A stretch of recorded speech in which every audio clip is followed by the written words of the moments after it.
Hey guys, what's up? Are you tired of deleting unwanted or newsletter emails every week to keep your Gmail organized? Then this video is for you. So I'll tell you step by step at how to remove the unwanted emails automatically without wasting time. Let's get into the topic.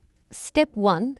Choose the email that you wanted to delete. In this case, I'm choosing this particular email, which is a newsletter. I don't need it. Okay, open up that email.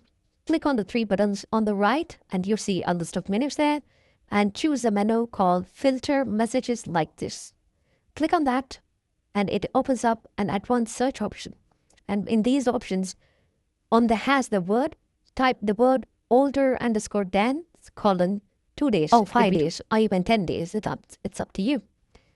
After finishing this, click on Create Filter. So then a new pop-up opens with some message. Click on OK and proceed to the next screen. Choose the checkbox Delete and apply for the filter 6 match conversation. And click on Create Filter button.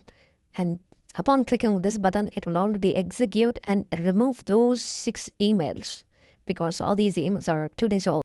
So this removes my email automatically. As a bonus point, I'll tell you how to edit this filter. If you wanted to edit that filter, go to the settings, click on all settings and navigate to a menu filter and blocked addresses. You will find your filter that you have created. So click on edit. Same way, you want to change the day to 2 days to 5 days. This is a place, or if you want to change the home address, this is a place that you want to change. Click on continue, save 0 match conversation. Now click on update filter. Now your filter was updated. Your email will get deleted, which is older than 2 days or 5 days. This cool trick saves a lot of time and space. If you really like this video, please subscribe and hit the like button. And also comment what is the annoying newsletter email that you get. Thanks for watching.